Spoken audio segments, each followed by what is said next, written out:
Before my mother ever set foot in a grocery store, she had already done 7 things to feed our family, and every single one of them was free. Not cheap, free. We have forgotten they were ever free. We buy them all now, in bags and boxes and bottles, and we hand over good money week after week for things the earth and a little know-how once gave us for nothing at all. You feel it every time you stand at that checkout, don't you? That little jolt when you see the total. The sense that food costs more than it should, more than it used to, more than it ought to for the simple business of feeding your family. Well, I'm here to tell you that it didn't always work this way. There was a time when the grocery store was the last stop, not the first. And the things my mother did before she ever went there are the very reason our cupboards were full and our worries were few. Now you might be thinking, that was fine for folks on a farm, but I live in a town in an apartment in the modern world, and I hear you. But stay with me, because you'll find that nearly every one of these can be done, in some small way, right where you are, with a windowsill and a little willingness. These aren't just stories about the past. They're a door, standing open, back to a way of living that's still there for the taking. I'm going to give you all 7 of those free things, one at a time. And every one of them still works today, in your own home, no matter where you live. But the 7th, the last one, is the one that saved my mother the most money of all, and it's the one we've forgotten most completely. I've saved it for the very end, so stay with me, because that's the one that just might change how your whole family eats. Picture that kitchen with me. The morning sun on a worn wooden table, a basket of eggs gathered before breakfast, a windowsill lined with tomatoes ripening red, and jars cooling from the morning's canning, a bowl of beans waiting to be snapped. That kitchen was the end of a long chain of work done in the garden and the hen house and the woods and the cellar, and only at the very last, when there was no other way to get a thing, at the store. Most of what fed us never saw a cash register at all, and that, my friend, is the secret we let slip through our fingers. So pour yourself a cup of coffee, settle into your favorite chair, and let's go back to that kitchen together, you and I, to a time when feeding a family was a thing you mostly did with your own 2 hands. And while you're getting comfortable, tell me down in the comments where you grew up and which of these your family still did. I'll bet more of you than you'd think. Let's start with the obvious one, the one that fed us most of all. Number 1, my mother kept a garden, and that garden was a grocery store that never sent a bill. Out behind the house was a patch of ground that gave us tomatoes, beans, squash, greens, potatoes, onions, more than we could eat at the height of summer. For the price of a packet of seeds and some honest sweat, that garden fed us half the year fresh, and the other half from the jars it filled. The garden's open, my mother would say, sending us out with a bowl to pick what we needed for supper. No money changed hands, no drive to town, just out the back door and into the dirt. And you know there was a time during the hard years of the war when nearly every family in America kept a garden like this. They called them victory gardens, and folks grew them in backyards and vacant lots and window boxes all across the country, in the cities as much as the farms, millions of them, and those gardens grew a huge share of all the vegetables this country ate. It was not a quaint hobby. It was how a nation fed itself through a hard time, and it worked. If they could do it then, in the middle of cities, with far less than we have, then so can we, any time we choose to. And here's the thing about that garden that the store can never give you: the taste. A tomato picked warm off the vine, eaten right there in the garden with the dirt still on your hands, tastes like nothing you have ever bought wrapped in plastic. It tastes like summer itself. The store tomato is picked hard and green 1,000 miles away and ripened in a truck, and it tastes like wet cardboard, and we've all just gotten used to it. My mother's tomatoes, sliced thick with a little salt, were a feast on their own. A child who grows up tasting the real thing never forgets it. You don't need a farm. A few pots on a porch, a little raised bed, even a single bucket on a balcony will give you tomatoes and herbs that taste like something for pennies. Start small, but start. The first taste will hook you for life. Number 2. She kept a few hens, and those hens laid breakfast every morning for free. Out by the garden was the chicken coop, and every single day those hens turned a handful of kitchen scraps and a little feed into fresh eggs, warm from the nest. A boy's first chore was to go gather them, reaching careful under the warm hens, bringing the eggs in, cradled in his shirt. Eggs for breakfast, eggs in the baking, eggs to trade with the neighbor. A small flock of hens is one of the most generous things a family can keep, turning scraps you'd throw away into food every single day, and they gave more than eggs. The hen house gave rich droppings that fed the garden, which grew the vegetables, whose scraps fed the hens, round and round in a perfect circle, nothing wasted, everything feeding something else. That was the genius of the old homestead, friend. It was all connected. The hens fed the garden, and the garden fed the hens, and both of them fed us. The store sells everything in a straight line. Take it and toss it. The old way ran in circles, and the circles never ran out. Even a few hens in a backyard where you're allowed will feed you in a way the store never can, and the children who tend them learn something money can't teach. And let me tell you, those were happy chickens, and you could taste it. They scratched in the yard, ate the bugs and the scraps and the grass, and their eggs had yolks the deep orange of a sunset, rich and golden, nothing like the pale, watery things in the store carton. My mother would crack one into the pan, and that yolk would stand up tall and proud. That, she'd say, is what an egg is supposed to look like. The hens turned our garbage into gold every single morning, and asked for almost nothing in return but a warm coop and a handful of feed. There is no better bargain in all of farming than a good laying hen.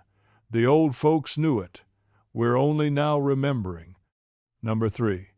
She gathered the free food that grew wild all around us. This is the one we've forgotten most, I think. There was food everywhere, if you only knew how to see it. In the late summer we went out with pails and picked wild blackberries till our hands were stained purple, and those berries became jam and pie all winter long. There were apples on a tree down the lane that no one else bothered with. There were walnuts to gather in the fall, and tender greens in the spring that my mother cooked down with a little bacon. The good Lord set a table in the woods, she'd say, for them that'll bother to come to it, and she knew that table well. She knew which mushrooms were safe and which to leave alone, knowledge passed down careful from her own mother, because some of that gathering you had better learn from someone who knows. She knew where the best berry patches were and kept them a close secret. She knew the wild greens of early spring, the dandelion and the others, tender and good and free, that came up just when the winter stores were running low and the body was hungry for something green.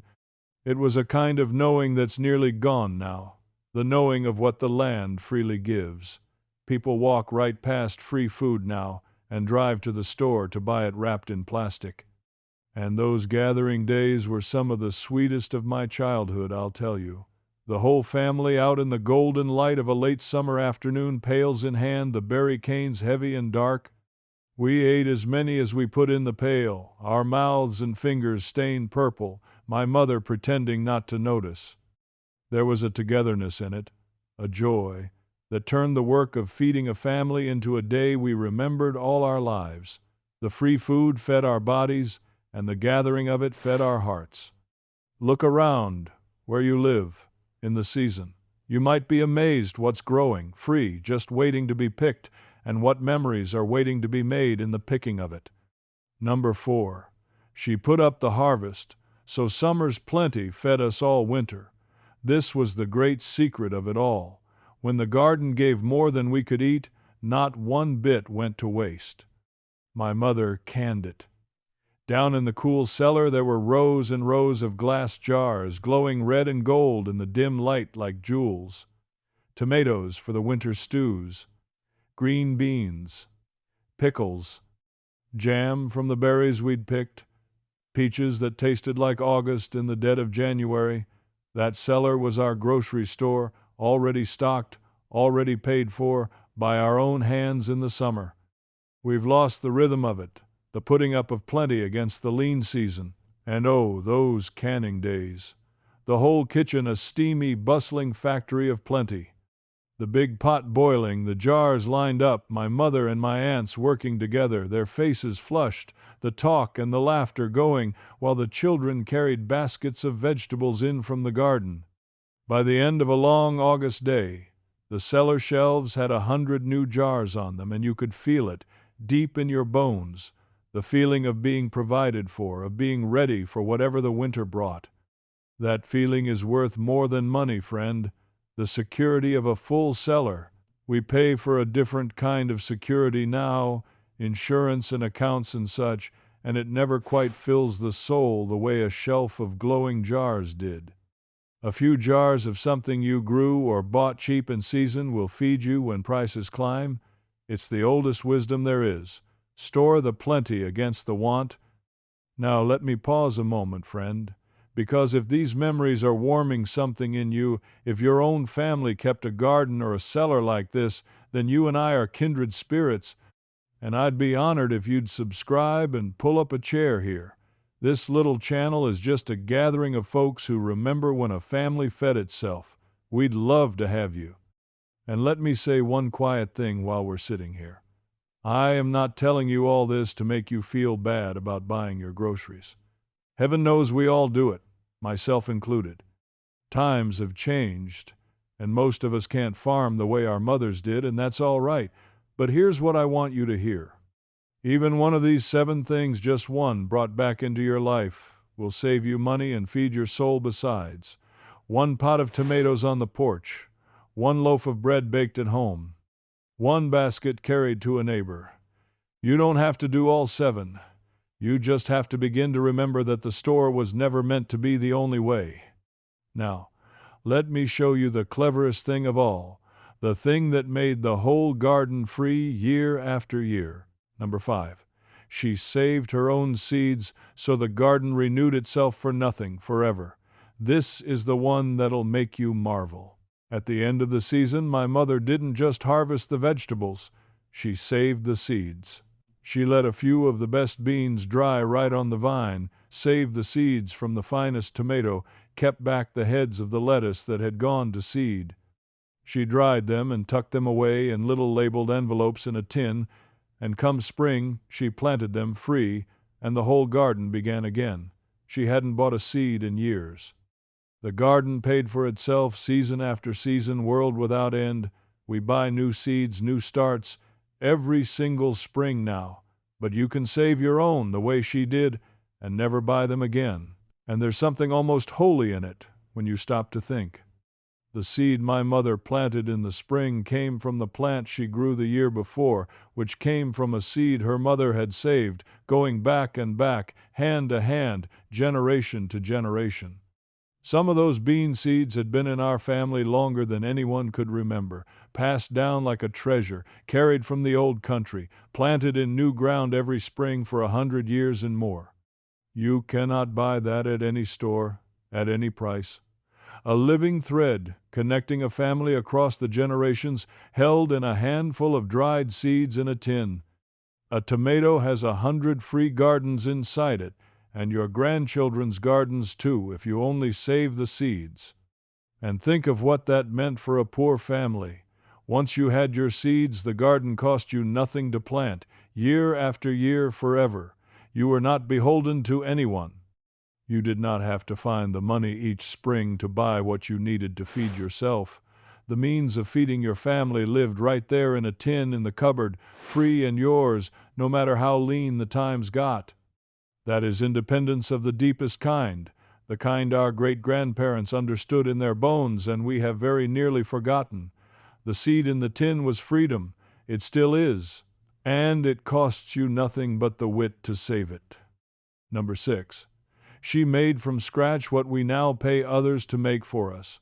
Before the store, my mother's kitchen made the things we now buy ready-made at 3 times the price. She baked her own bread, filling the house with that warmth you could feel in your chest for a fraction of the cost of a store loaf. She churned butter from the cream. She made her own jam, her own pickles, her own noodles rolled thin and cut by hand. The store sells us all these things now, wrapped and ready, with a fat price for the convenience. But the making of them was never hard, only forgotten. And there was a magic in the making that the buying can never touch, the whole house filling with the smell of baking bread on a cold morning. My mother's hands working the dough on the floured table, sleeves pushed up, a strand of hair come loose, that rhythm she could do in her sleep. Us children waiting for the heel of the fresh loaf, slathered in butter, the best thing in all the world. You don't get that from a plastic bag off a shelf. You get a loaf, yes, but you don't get the smell, the warmth, the waiting, the love baked right into it. Bake one loaf of bread this week. Make one jar of something. You'll save money, yes, but more than that, you'll taste the difference, and you'll fill your home with something no store can sell, and you'll remember that you are not nearly as helpless as the store would have you believe. Number 6.5. If you'll let me sneak one in, because it tied all the rest together. My mother cooked from what she had, not from a recipe that sent her shopping. She'd open the cellar in the garden, see what was ready, what was plentiful, what needed using up, and she'd build the meals around that. The store didn't tell her what to eat. The season did. The garden did. Nothing was ever wasted, because she cooked it before it could spoil, and nothing fancy was ever needed, because what was fresh and in season was always the best anyhow. We do it backwards now. We pick a recipe, make a list, and go buy every single thing on it, half of which rots in the fridge. Try her way for 1 week. Cook from what you already have first.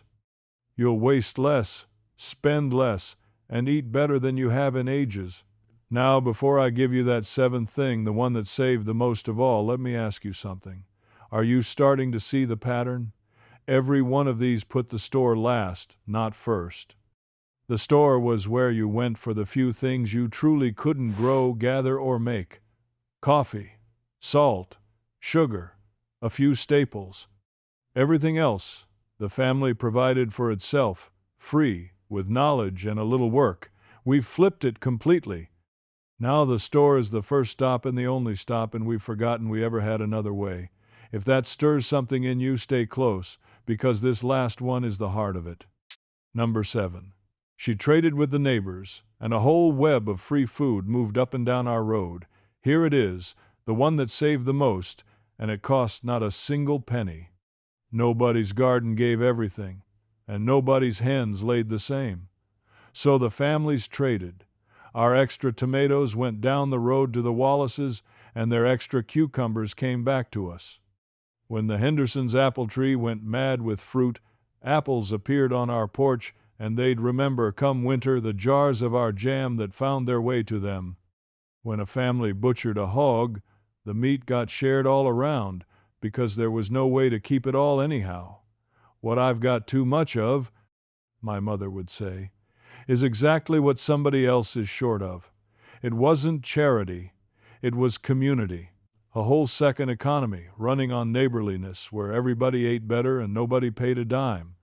I can still see it, a knock at the door, and there's the neighbor boy with a basket of sweet corn his mother sent over, and my mother filling that same basket with jars of our beans to send back. The widow down the lane who couldn't keep a garden anymore, but who could bake like an angel, so she traded her pies for our potatoes, and everybody got the better end of the deal. The whole road was woven together by these little exchanges, food moving back and forth across the fences, and with it news and kindness, and the simple knowledge that you were not in this alone. If hard times came to your house, the road knew, and the road carried you. That was wealth, friend. That was a kind of riches no bank account has ever held. There was even a kind of grace to it that I marvel at now. Nobody kept a ledger, nobody counted who owed whom. You gave what you had too much of, and you received what you were short of, and it all came out even in the end, not because anyone measured it, but because everyone trusted it would. That's a thing almost gone from the world now, that easy, unmeasured trust between neighbors. We've replaced it with money, which keeps strict count of everything and trusts no one, and I'm not sure the trade made us richer, for all that money can buy. That's the one we've lost the most completely, friend, and it's the one that breaks my heart a little, because it wasn't just about the food. That trading was the thread that stitched a whole neighborhood together. When you traded tomatoes for cucumbers, you stood at the fence and talked a while. You knew each other. You watched out for each other. The free food and the human connection came in the very same basket. We've sealed ourselves up now, each family alone, every single thing bought from a stranger in a store. We have more food than they ever dreamed of, and we are hungrier in the ways that matter than they ever were. I think about my mother in that kitchen, and I understand now what I couldn't see as a boy. She wasn't being thrifty because we were poor. She was running a whole system of provision, smart and free and tied to the earth and the neighbors, that fed us in body and in spirit both. And here's what strikes me most, looking back. She made it all look like nothing. She never complained about the work of it, never made us feel that we were going without, never acted as if any of it were a burden. The garden, the hens, the gathering, the canning, the saving, the trading, it was just life done with a song half hummed under her breath and a quiet pride in her step. She had the deep contentment of a person who knew exactly how to take care of her own. That contentment is the thing I miss most in the world today. We have everything, and we are anxious. She had little, and she was at peace. The store was the last stop, not the first, and we were richer for it than all our money has made us since. And here's a thought to sit with. The average family today spends many thousands of dollars a year at the grocery store and watches that number climb with every passing season. My mother fed a house full of children on a tiny fraction of that, and fed them better, fresher, with more love in it than most of us eat today. Now, I'm not saying you can grow your way out of the grocery bill entirely, not in this modern life. But every tomato you grow, every loaf you bake, every basket you trade is a little piece of that bill taken back. A little piece of your independence restored. It adds up faster than you'd ever guess, in dollars and in something deeper than dollars. My mother has been gone many years now, but I keep a little garden. I save a few seeds in a tin every fall. And when the tomatoes come in too thick to eat, I carry a basket of them down to my neighbor, the way she taught me, and I stand at the fence and talk a while. And every time I do, I hear her voice, plain as the morning. The store is the last stop, not the first. You know, at my age, I've come to believe that those 7 things were never really about saving money, though they saved a great deal of it. They were about a way of living that kept a family close to the earth, close to its neighbors, and close to itself. There's a dignity in providing for your own, with your own hands, that no amount of convenience can replace. My mother stood a little taller for it. She knew, in a deep and quiet way, that her family would be fed no matter what the world did, because she did not depend on the world to feed them. She depended on the garden, the hens, the woods, the cellar, the neighbors, and herself. That is a peace I wish for every one of you. And the wonderful thing is, you can begin to build it tonight with a single seed. She was right. She was right about so very much. So let me ask you, and I read every reply, what is the one thing your family grew, gathered, or made that you buy at the store now and wish you didn't? Share it down below, so the next person can be reminded of it too. That's how we keep these old ways alive, you and I, one memory at a time. And if going back to that kitchen with me tonight stirred something in you, if it made you want to plant a tomato or carry a basket to a neighbor, then subscribe and stay a while. Pull up a chair. There's always room at this table, and there's always another story coming. Take good care of yourself. And the next time you make out your grocery list, you stop and you ask yourself my mother's question. What here could I grow, or gather, or make, or trade? You won't be able to cross off everything, and that's just fine.